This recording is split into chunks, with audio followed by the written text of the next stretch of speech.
కృపాంజలి కార్యక్రమానికి ప్రేమతో మనం ఆహ్వానిస్తున్నాం. వృద్ధాప్యాన్ని గురించి మనం గత కొన్ని నెలలుగా అధ్యయనం చేస్తున్నాం. వృద్ధాప్యంలో సహజంగా సంభవించేది ఏమిటి గత వారం చూసాం. అదేంటంటే కృంగిపోవడం అనేది. అది 145వ కీర్తన 14వ వచనం 2వ భాగంలో రాసి ఉంటుంది, కృంగిపోయిన వారిని అని. అంతేకాకుండా 146వ కీర్తన 8వ వచనం 2వ భాగంలో కృంగిపోయిన వారిని లేవనెత్తువాడు ఆయన అని కూడా రాసి ఉంటుంది. వృద్ధాప్యంలో కృంగిపోవడానికి అనేక కారణాలు ఉంటాయి. ఒకటి, సహజంగా వయస్సును బట్టి జ్ఞాపకశక్తి తరిగిపోతుంది. మతిమరుపు అంటాం, కానీ మర్చిపోయాము, గుర్తులేదు అనే ఆలోచన అంత త్వరగా రాదు. నేను చెప్పానని, మీరు వినలేదని, మీరు నాకు చెప్పలేదని, ఇలా భావ ఘర్షణ మతిమరుపు వల్ల వృద్ధాప్యంలోకి వస్తుంది. పిల్లలకు సహజంగానే జ్ఞాపకశక్తి ఉంటుంది కాబట్టి వాళ్ళు విరోధిస్తారు. తప్పు మీరు మాట్లాడుతుంది, మీరు మాకు చెప్పలేదు, నేను మీకు చెప్పాను. ఇలా ఘర్షణ కుటుంబంలో ఈ మతిమరుపు వల్ల వచ్చే అవకాశం ఉంది. ఒకసారి ఆలోచిద్దాం. సహజంగానే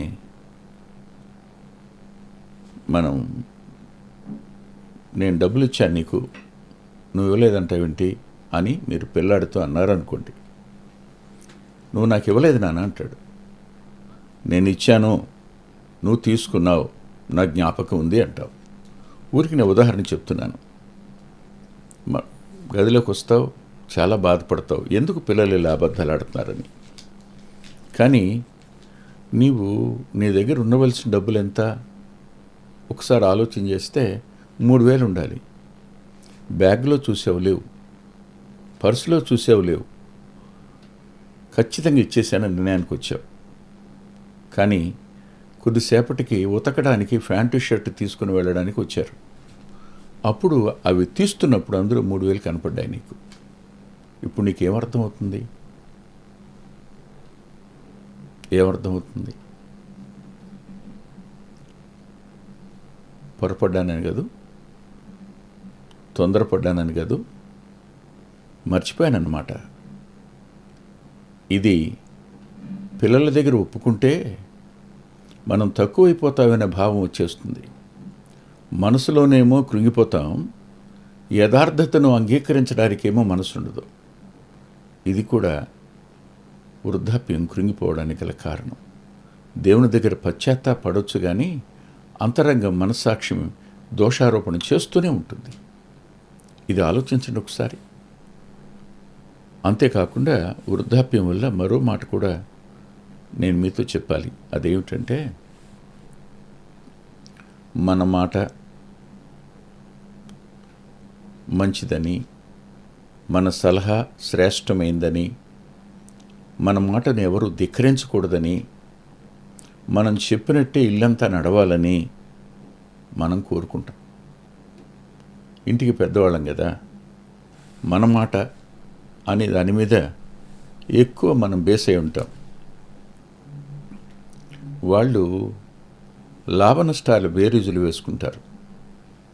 ప్రస్తుత పరిస్థితులకు నువ్వు చెప్పే సలహా ఎంతవరకు ఉపయోగపడుతుందో వారు ఆలోచిస్తారు. ఇంత జరిగాక నువ్వు ఒక్కసారిగా నా మాట వారు వినలేదని, నేను చెప్పినట్టు చేయలేదని, నా సలహాను పాటించలేదని కృంగిపోయే అవకాశం ఉంది. కృంగుదల కారణాలు చెప్తున్నాను నేను. కృంగిపోయే అవకాశం ఉంది. కృంగిపోయినప్పుడు మన అంతరంగాన్ని ఆక్రమించుకునే నిరాశ ఏం చేస్తుందో తెలుసా? వీళ్ళని నేను ఎలా పెంచాను, వీళ్ళ కోసం నేను ఎంత కష్టపడ్డాను, ఎంత త్యాగం చేశాను, ఇవన్నీ గుర్తు చేసుకుంటాం. గుర్తు చేసుకుని మనమేదో ఘనకార్యం చేసినట్టుగా భావిస్తాం. ఏమండి, ఆ పిల్లలకు మనం చేసిన మాట వాస్తవమే, కానీ ప్రతిగా వారి నుండి మనం పొందిన ఆదరణ, బాల్యంలో వారి మాటల వల్ల మనకు కలిగిన స్వాంతన, వారితో గడిపిన సమయంలో క్లిష్టమైన పరిస్థితుల మధ్య వారి సాహచర్యం మనకిచ్చిన శాంతి, ఇవన్నీ మనం మర్చిపోతే ఎలా? నా మాటలు వృద్ధాప్యంలో ఉన్న మీకు కోపం వస్తాయని నాకు తెలుసు. అయినా సరే కొద్దిగా నన్ను సహించండి, ఓర్చుకోండి. త్యాగం చేయలేదనటం లేదు నేను, కష్టపడి పెంచలేదు అనడం లేదు నేను. వాళ్లకు చేయవలసినంత చేశాం, అందులో అనుమానం లేదు. కానీ అలా చేస్తున్న మనం వాళ్ళు దానికి ప్రతిగా చూపించే ఆ నిరసన మనం కృంగిపోవడానికి కారణమవుతుంది. కొంతమంది పైకానేస్తారు, రేయ్ కృతజ్ఞత లేనివాళ్ళరా మీరు, నా రక్తాన్ని చెమటగా మార్చానరా. ఈ మాటలు మనం వృద్ధాప్యంలో మాట్లాడతాం. కొంచెం నిదానించండి. కృంగిపోతున్నాం కదా, ఇది వృద్ధాప్యం యొక్క నైజం. వృద్ధాప్యంలో ఏ వ్యక్తి అయినా ఇలాగే ఉంటాడు, వ్యత్యాసం ఏం లేదు. ఎవరో కొంతమంది ఉంటారు స్థితప్రజ్ఞులు, వాళ్ళు నవ్వి ఊరుకుంటారు, ఆ తర్వాత మౌనం అయిపోతారు, మళ్ళీ వాళ్ళ జోలికి పోరు, మళ్ళీ వాళ్ళతో ఘర్షణ పెట్టుకోరు, మళ్ళీ వారితో అలాంటి పరిస్థితి రానివ్వరు, మౌనంగా వెళ్ళిపోతుంటారు. మా నాన్న మాకు దూరం అవుతున్నాడు, మా నాన్న మాతో మాట్లాడడం తగ్గించాడు అని అనుకునేటువంటి పిల్లలు చాలా తక్కువ మంది ఉంటారు. ఎందుకంటే వాళ్ళు బిజీలో వాళ్ళు ఉంటారు కాబట్టి. అర్థం చేసుకోగలిగిన వాళ్ళు ఉంటే వారి ప్రవర్తన వారు సరిదిద్దుకుంటారు. పిల్లలు, మీతో ఒక మాట చెప్తున్నాను, అమ్మా నాన్నల దగ్గర మీరు తప్పనిసరిగా మీ నుండి వారు కోరుకునే ఆదరణ మీరు ఇవ్వవలసి ఉంది. ఇది మీ బాధ్యత. లేకపోతే వారు కృంగిపోవడానికి మీరు బాధ్యులవుతారు. ఆ బాధ్యతకు మీరు లెక్క చెప్పవలసి ఉంటుంది. జాగ్రత్త సుమా. సరే, మళ్ళీ తిరిగి వృద్ధుల వద్దకే వద్దాం. మరి ఇలా కృంగిపోయినప్పుడు సహజంగా చేసే తప్పేమిటో తెలుసా? మన ఇంటి వారిని, మన పిల్లల్ని ఇతరుల వద్ద చులకన చేయడం మొదలు పెడతాం. ఇతరుల వద్ద అంటే మీ అన్నయ్యే, మీ తమ్ముడే, మీ బావుమరిదే, మీ స్నేహితులే, వీళ్ళ దగ్గర తక్కువ చేయడం ప్రారంభిస్తాం. నేను ఒక మాట మీతో అంటాను, క్షమించండి సుమా. మీ అల్లుడిని గురించి కానీ, మీ కోడల్ని గురించి కానీ ఎప్పుడు ఎవరి వద్ద నెగిటివ్గా మాట్లాడకండి, ఎప్పుడు విరోధంగా మాట్లాడకండి. రెండో మాట చెప్తున్నాను, మీ కూతుర్ని గురించి కానీ, కొడుకుని గురించి కానీ వారి ప్రవర్తనను బట్టి మీరు వారిని గురించి ఇతరుల వద్ద మాట్లాడడం మానేయండి. కృంగుదలలో మనం మన బాధనంతా వ్యక్తం చేసుకుంటుంటాం. ఇలా బాధ వ్యక్తం చేసుకుని చివరికి సమాజంలో వాళ్ళని ఏ స్థాయికి దిగజారుస్తున్నామో ఒకసారి ఆలోచించండి మీరు. వాళ్ళు మంచి ఉద్యోగాలు చేసుకుంటున్నారు, వారు సమాజంలో మంచిగా బతుకుతున్నారు, మంచిగా ఉన్నారు. అలాంటి వాళ్ళ విషయంలో మనం ఇతరులకు చెప్తూ ప్రతి వ్యక్తికి చెప్పుకుంటూ తిరుగుతున్నప్పుడు వాళ్ళు రోడ్డు మీద తలెత్తుకుని ఎలా ఉంటారు, తిరగలుగుతారు? వాళ్ళకి మీరు ఇలా చెప్తున్నారు అని తెలిస్తే మీరు వారిని కృంగి చేసిన వాళ్ళు అవుతారు, వారిని బాధ పెట్టిన వాళ్ళు అవుతారు. వాళ్ళు ఆలోచిస్తారు, మా నాన్నకి మేమేం తక్కువ చేశామని. నువ్వు ఆలోచించే విధానం వేరు సుమా. వారు నిన్ను బాధ పెట్టడంలా, నిన్ను తిట్టడంలా, ఏం చేయటంలా, నీకు అవసరాన్ని ఇస్తున్నారు. కానీ నీ బాధ ఏంటి? నీ మాట వినటం లేదని, నీ సలహా పాటించటం లేదని, నీకు ప్రాధాన్యతనివ్వటం లేదనేది నీ బాధ. అవునా? ఎన్నో కష్టాలు పడిన ఒక వ్యక్తి, ఒక ప్రొఫెసర్ అనుకోండి, ఆయన ఎప్పుడూ తన పిల్లల గురించి ఒక్క మాట కూడా పరుల వద్ద తక్కువగా మాట్లాడలేదు. పిల్లలతో బాధ ఉంది ఆయనకి. పిల్లల వలన ఆయన పడిన వేదన కూడా ఉంది. అయినా సరే ఎవరి వద్ద ఒక మాట మాట్లాడ్డావు. ఎవరి జీవితాలు వారి అండి, ఎవరి బ్రతుకు వాళ్ళు బతుకుతున్నారు చాలు. ఈ మాటలు పెద్దరికాన్ని చూపించడం మాత్రమే కాదు సుమా, ఈ మాటలు నీ ఔన్నత్యాన్ని కూడా చూపిస్తాయి, నీ వ్యక్తిత్వం యొక్క పరిణితిని చూపిస్తాయి. వృద్ధాప్యంలో మళ్ళా చిన్నపిల్లల్లాగా మారిపోయే ప్రమాదం ఉందండి, జాగ్రత్త సుమా. కృంగుదల నిన్ను పసిపిల్లాడిగా మార్చేస్తుంది. ఎవరితో మాట్లాడుతున్నావో, ఏం మాట్లాడుతున్నావో అర్థం లేకుండా మాట్లాడే అవకాశం 100కి 100 పాళ్ళు ఉంటుందని మరోసారి జ్ఞాపకం చేస్తున్నాను నేను. అంతేకాదు, వృద్ధాప్యంలో మనతో మాట్లాడే వ్యక్తులు దొరకపోవచ్చు. మన మనసు విప్పి మాట్లాడే వ్యక్తులు కూడా కనపడరు. నేను మిమ్మల్ని ఒక ప్రశ్న అడుగుతాను. దూరంగా ఉన్న స్నేహితుడే కావచ్చు, ఇతర దేశాల్లో ఉన్న తమ్ముడే కావచ్చు, ఎవరైనా కావచ్చు, కానీ వారితో నువ్వు పంచుకున్నప్పుడు వారు ఏం చేస్తారు? అదేంటన్నయ్య, నువ్వంత మంచిగా పిల్లల్ని చూస్తే వాళ్ళు ఇలా అంటారా అంటారు. అదేంటి తమ్ముడు, నువ్వు వాళ్ళని ఎంత బాగా చూసావు, ఇవాళ వాళ్ళు ఇంత మాట అన్నారా అంటారు. దానివల్ల ఏం జరుగుతుంది చెప్పు?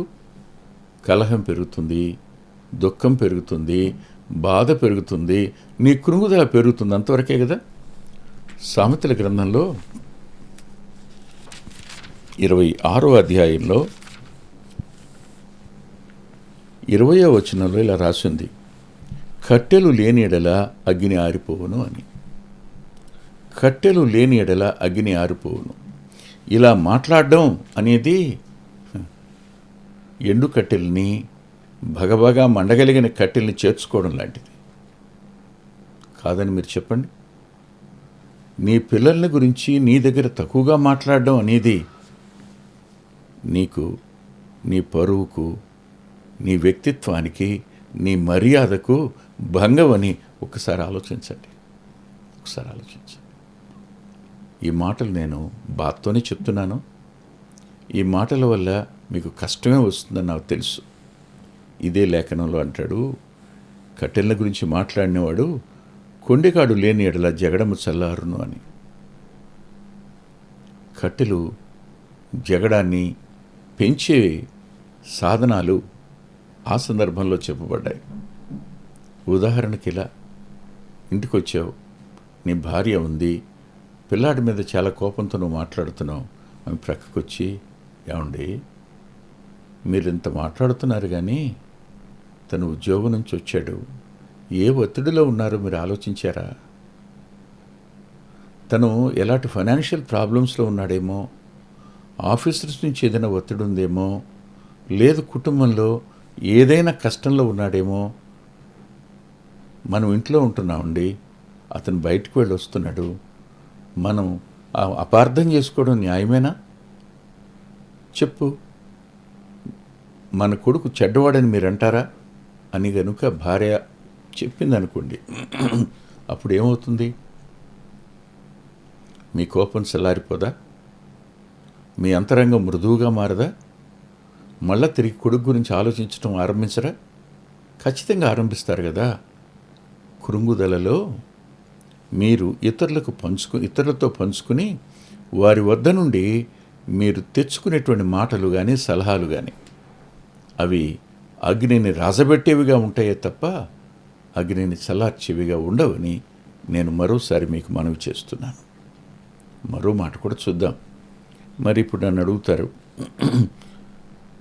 లేదండి మావాడు చాలా ఇదిగా మాట్లాడుతున్నాడు, నేను వాడికి ఎలాగైనా బుద్ధి చెప్పాలి, మా కోడలికి బుద్ధి చెప్పాలి, నేనంటే వాళ్ళకి లెక్కలేదా? నేను ఎంత కష్టపడ్డానో, నేను ఎలా సంపాదించానో, నేను ఎంత నిజాయితీగా బతికానో, ఇవాళ వాళ్ళు నన్ను తక్కువ చేస్తున్నారు కాబట్టి నేను వాళ్ళకి ఏం చేయాలి? నేను వారికి బుద్ధి చెప్పాలి అని అనుకుంటారు. వృద్ధాప్యంలో కృంగుదలలో పిల్లలకు నష్టం కలుగు చేయాలని బుద్ధి చెప్పాలి అని ఆలోచన కూడా తటస్థించే ప్రమాదం ఉంది, అనుమానం లేదు, తటస్థించే ప్రమాదం ఉంది. అలా అని తమ ఆస్తిని పనివారికి రాసేసిన వారు ఉన్నారు, తమ ఆస్తిని దాయాదులకు రాసేసిన వారు ఉన్నారు, తమ ఆస్తిని కొడుకు వదిలిపెట్టి కూతుర్లకు రాసేసిన వాళ్ళు ఉన్నారు. ఎంతోమంది వాళ్ళ మీద కక్ష సాధించటం కోసం ఆ పని చేశారు. ఇది వాస్తవం కదా. మీ అంతరంగంలో పిల్లల మీద కోపం ఎలాంటి ప్రతీకార చర్యకు మిమ్మల్ని ప్రేరేపిస్తుందో కృంగుదల వల్ల ఒక్కసారి ఆలోచించండి. మీరు లేఖనం ఇలా ఉంది. దయచేసి సామెతల గ్రంథంలోని 20వ అధ్యాయం 22వ వచనంలో కీడుకు ప్రతి కీడు చేసేదని అనుకొనవద్దు.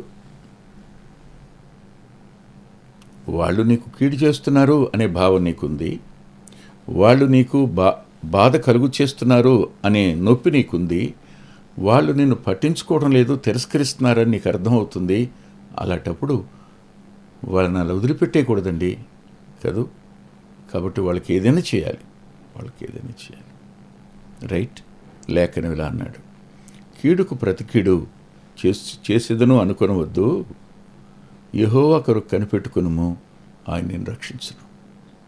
నువ్వు ప్రభు నమ్ముకున్నవాడివి కదా, ప్రభు అంటే ఎవరో ఎరిగిన వాడివి కదా.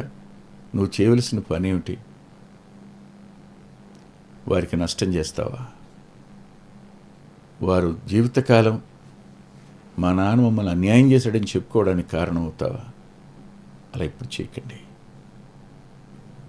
ఇది కృంగిపోయినప్పుడు ఆ కృంగుదలలో నుంచి వచ్చే ప్రతీకారేచ్ఛ ఇది దుఃఖాన్ని తెచ్చిపెడుతుంది. నేను ఇవాళ ఉదయకాలంలో ఓ తమ్ముడు విజయవాడ నుంచి వచ్చాడు. నేను, ఆ తమ్ముడు వెంకటరావు, ప్రభాకరు కూర్చుని ఉండగా ప్రసాద్ కూడా ఉన్నాడు. వృద్ధాప్యాన్ని గురించి ఏవైనా 2 మాటలు చెప్పండి అన్నాను.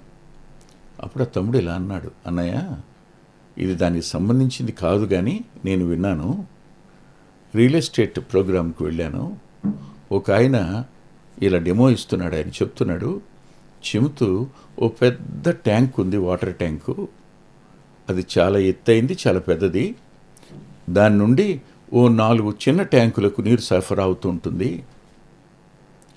సరఫరా అవుతున్నప్పుడు ఈ ట్యాంకు ఆ 4 ట్యాంకుల్ని నింపుతుంది, కానీ తిరిగి ఆ 4 ట్యాంకుల నుంచి ఈ ట్యాంకుకి మళ్ళా తిరిగి పంపించడం జరిగితే ఈ ట్యాంకు నిండటం లేదు, కారణం ఏంటో చెప్పండి అని అడిగితే ఎవరో జవాబు చెప్పారట, ఏముందండి మట్టి కదా పీల్చుకుంటుంది అని. మట్టి అనుకోకండి, మీరు ఖచ్చితంగా అది ప్లాస్టికే అనుకోండి, అప్పుడెందుకు ఈ పెద్ద ట్యాంకు నిండటం లేదు అని అడిగాడన్నా. నాకు జవాబు చెప్పాలనిపించింది, కానీ ఆయన ఏం చెప్తాడో నేను ఎదురు చూశాను. అతను మాట అన్నాడు, సంస్థ మీ అందరినీ పోషిస్తుంది, మీ నుండి సంస్థకు ప్రత్యుపకారంగా సంతృప్తి కలిగే ఫలితం రావడం లేదు అని అన్నాడు. అప్పుడు నేను ఇలా అనుకున్నాను, తల్లిదండ్రుల ప్రేమ ఆ 4 పిల్లలకి పంచుతున్నప్పుడు ఆ 4 నుండి ప్రతిగా ఆ తండ్రి హృదయం, తల్లి హృదయం నిండటం లేదు కదా అని అనిపించింది. ఈ విషయం సరిగ్గా దాన్ని సరిపోతుందేమో కదా అన్నాడు. వాస్తవమే, కాదన్ను. ఇక్కడ నేను మీకు చిన్న మాట చెప్తాను.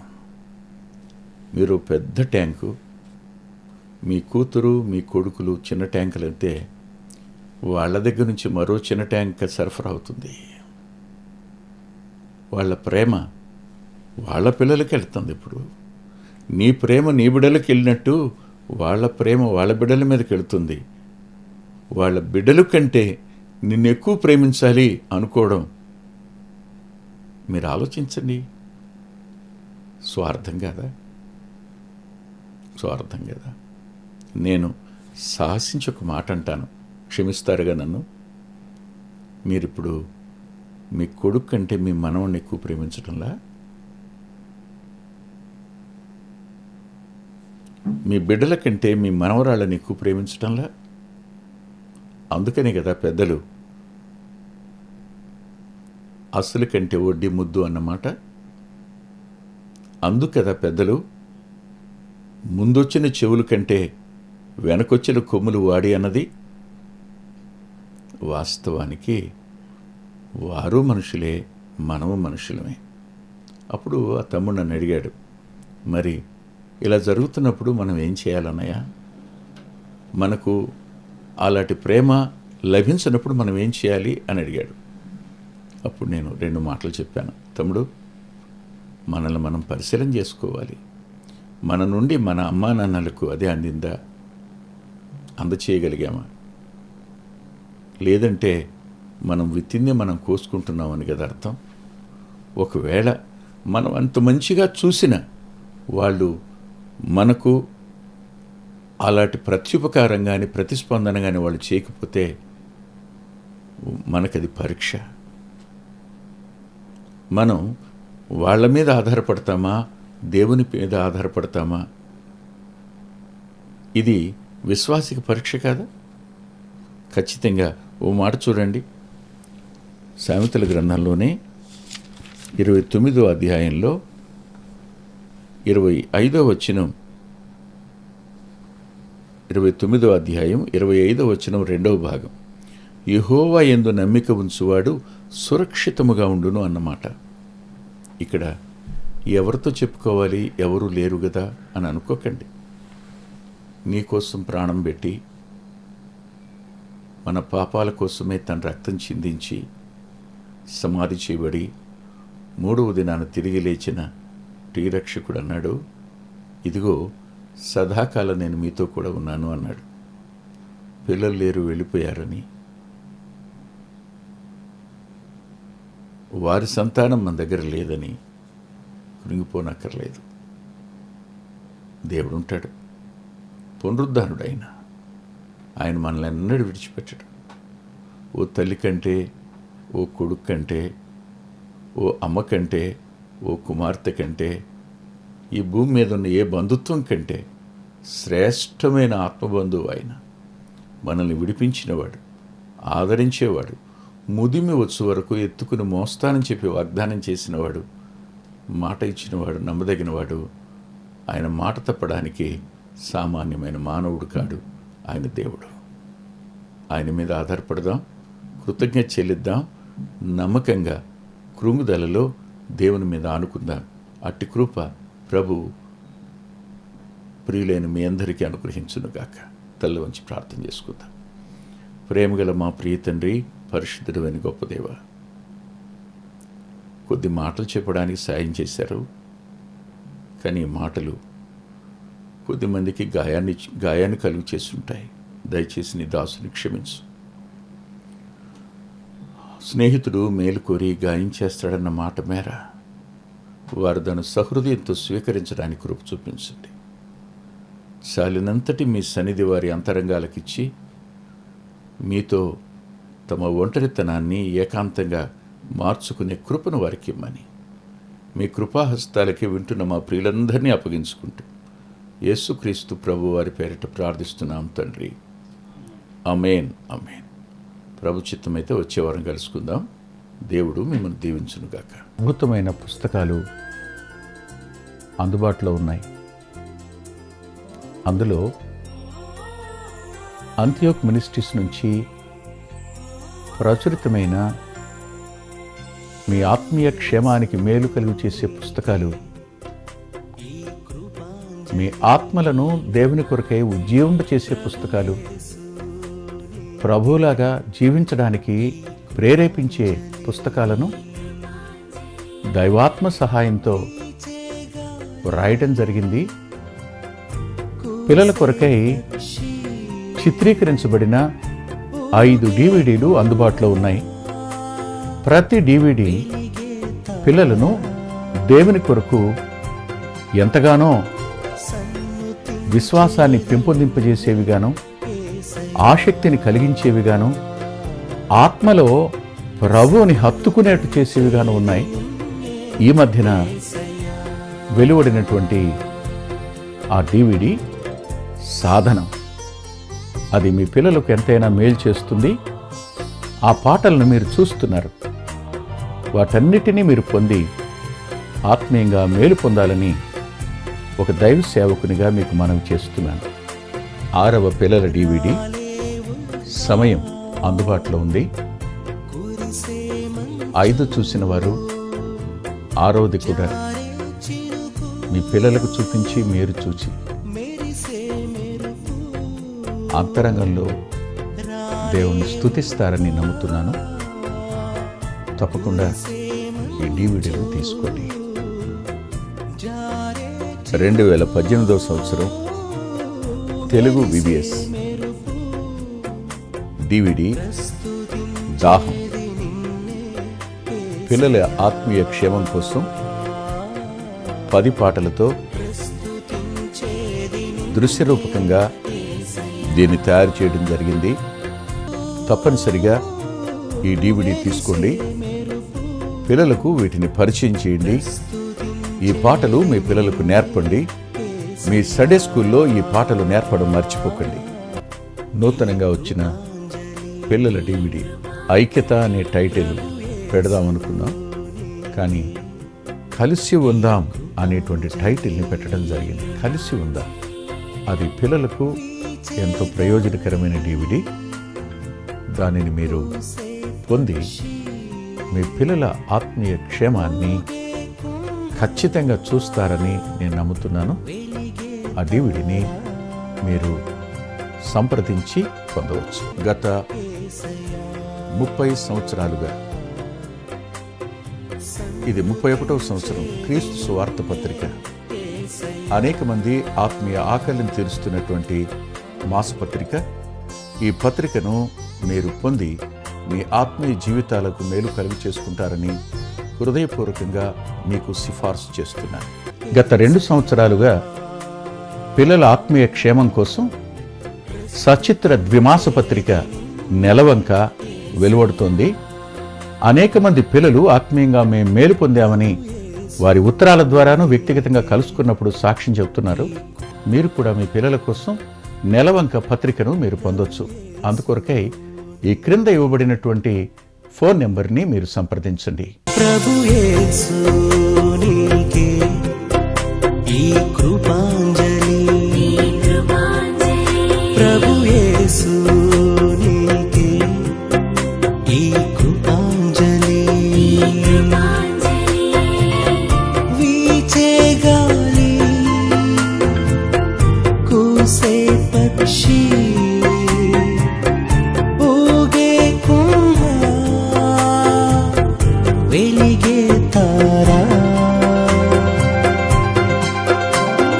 సన్నుతించేది నిన్నే.